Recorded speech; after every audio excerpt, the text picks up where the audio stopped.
महाराष्ट्र राज्य माध्यमिक आणि उच्च माध्यमिक शिक्षण मंडळाच्या पुणे, नागपूर, छत्रपती संभाजीनगर, मुंबई, कोल्हापूर, अमरावती, नाशिक, लातूर आणि कोकण या 9 विभागीय मंडळांकडून मार्च 2024 मध्ये 10वीची परीक्षा घेण्यात आली। या परीक्षेचा निकाल सोमवारी 27 मे रोजी दुपारी 1 वाजता शिक्षण मंडळाच्या कार्यपद्धतीनुसार मंडळाच्या अधिकृत संकेतस्थळावर जाहीर करण्यात येणार आहे।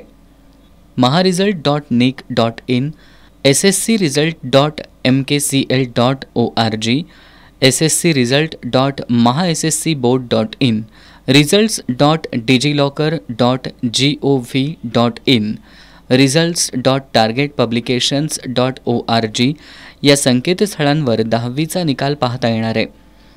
मार्च 2024 मध्ये परीक्षा दिलेल्या 10वीच्या सर्व विद्यार्थ्यांचे त्यांना विषयनिहाय मिळालेले गुण या संकेतस्थळावर उपलब्ध होणार असून या माहितीची प्रत विद्यार्थ्यांना घेता येणार आहे।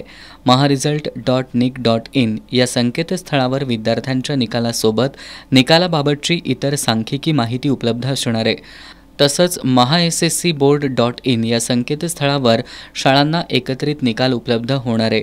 महाराष्ट्र राज्य माध्यमिक आणि उच्च माध्यमिक शिक्षण मंडळानं प्रसिद्धी पत्रकाद्वारे ही माहिती दिली आहे।